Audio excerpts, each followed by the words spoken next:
Hi, this is Adam. Welcome to the Athlete's Pursuit of Excellence training vlog number 14. This week, the vlog will be divided into three parts that will help you be the best athlete you can possibly be. In the first part, we'll analyze my physical training. This week, we'll analyze my 10 days of training camp in San Diego. Then I'll describe the strength training exercise of the week. This week, we'll analyze an explosiveness exercise, which is a one-legged side jump. Then we'll move on to the mental training. This week we'll look together at why stress exists and why this feeling is essential to our optimal performance. So just before we start, if you want to take your performance to the next level on the bike by improving your training on and off the bike, your nutrition and your recovery, I still have one place in private coaching. You can email me if you're interested. All the details are on my Patreon.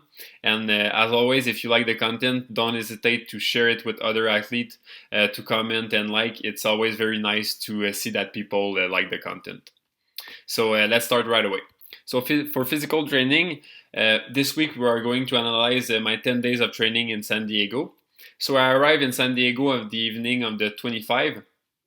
I make sure to do a little fat bike ride the morning before the flight with my girlfriend Camille. On the 26th, it was really my first ride in San Diego, so nothing special. The goal here was only to make sure my bike was like in perfect condition and to start to regain the sensation on the road bike. So the training really started on the 27th. I did 7 times 7 minute build up to a maximal effort. So I started the first 7 minutes at 300 watts and the last one was at 450 watts. My goal was really to make sure that I was as economical as possible to get to the last interval as fresh as I could, and I followed the workout by a core session of 20 minutes. So Thursday I did 4 hours steady. So about 140 BPM on average. Here the objective was really to adjust the power according to the elevation, so to increase the effort when I was climbing and to make sure to recover well on the downhill. Wednesday I did the 3 hour easy, nothing special. I took the opportunity to go visit San Diego. Thursday I did a specific training of 3 hours and 35, which simulated a circuit race. So the main series was 4 times 3 times 3 minutes. The 3 minutes here were divided into 15 seconds at 600 watts and 45 seconds at 400 watts. So I used the course so that the recovery period were happening when I was going down, so without pedaling, to really simulate the peloton effort and get my body used to flushing the lactate without using muscle contraction, without using the pedaling.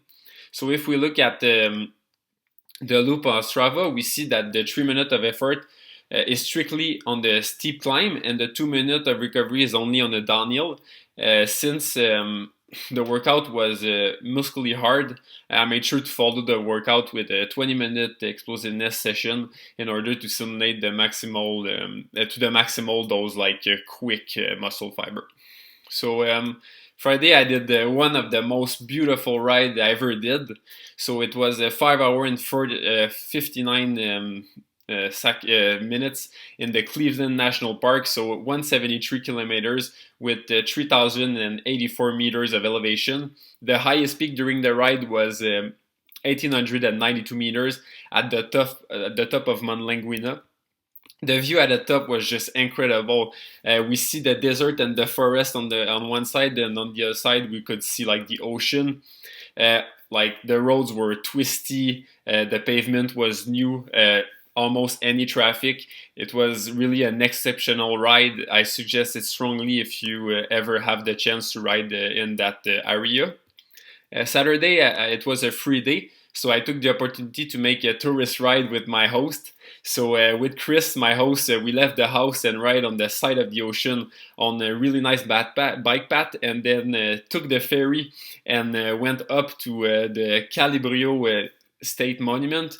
It was a wonderful ride. Seriously, congratulations to the city of San Diego for all its bike path. It was amazing. So now if we jump to Monday, I did 143 kilometers. So here my goal was to work on my leg speed. So during the ride I included 5 times 20 minutes tempo, where my goal was really to improve my cadence above 100 RPM. And finally, I finished the training block on Tuesday with a short intervals. So it was 15-second all out, followed by 15-second recap that I did 30 times. The classic training, I guess. So overall, it gives me a week of 39 hours of training and 1,351 TSS for the 10 days of training in San Diego. So I would say that now I'm ready to take 2 more easy days before the start of my team training camp of Elevate KHS Pro Cycling. So now for the strength training exercise, this week we'll analyze together an explosive exercise. So the exercise in question is a one-legged side jump with a maximal explosion. So our goal when we were doing the exercise is to make sure that we cover the most vertical distance, therefore to really fully engage the muscle of our leg in the contraction, and really to use our upper body also to increase our power, so to use our arm. We also have to make sure to really engage our core when we do the exercise to like help with impulsion, but to also limit any unnecessary movement during the maximal impulse. So when we finish the jump and fall back on the other legs, our goal is really to make sure to regain complete stability for about, let's say, 1 second. So making sure the next jump is really, we do the next jump only when we regain stability. Personally, to help with synchronization, I really use my breath, so to help really time each jump. So finally, for the mental training of this week, we'll analyze Kelly McGonigal book, The Upside of Stress. We'll understand why stress exists and why the sensation is essential to the optimal performance. So here is my 6, I would say, biggest takeaway from the book. So first of all, we must remember that stress arises when something we value is at stake.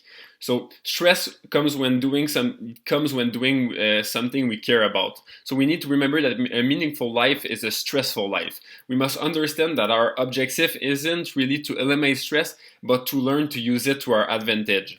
So the second point, we must remember that stress is an asset because it enhances performance, it enhances productivity, it enhances learning and also flourishing. We must recognize that the power of stress and know that it can be used to our advantage if we know how to use it.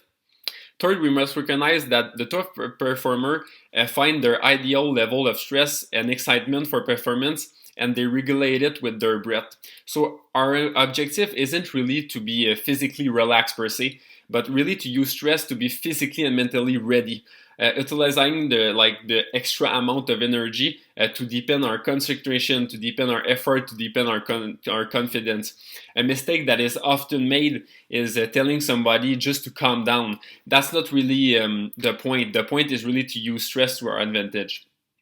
So first, we must remind ourselves that being able to control our point of focus in situation of stress is our most valuable asset if we want to use stress to our benefit. So we must make an effort to train our ability to control our point of focus every time we perform and create opportunity every day to practice and improve our ability to react to our thought positively and in a way that is really serving us. So a way that I use each day is meditation. So fifth, we must understand that stress arises when we are preparing for something important. So that being said, we must celebrate moments of stress because we know they force us to do something out of our comfort zone, and thus they force us to improve and get better. So finally, we must closely know our value and motivation so we understand why we are stressed and why we must experience it to live a meaningful life. Knowing why it is essential for us to go through those high stress periods is really essential to keep motivation when stress and anxiety is at its top. So that's pretty much it for this week. Thank you very much for listening. I hope you learned something that will help you in your development. If you appreciate this content, don't hesitate to share it with other athletes. And as always, please leave a like or a comment. It's always a pleasure to see the appreciation. So I'm hoping to see you in the next vlog, in vlog number 15. And in the meantime, I wish you a very good week of training. Take care. Bye-bye.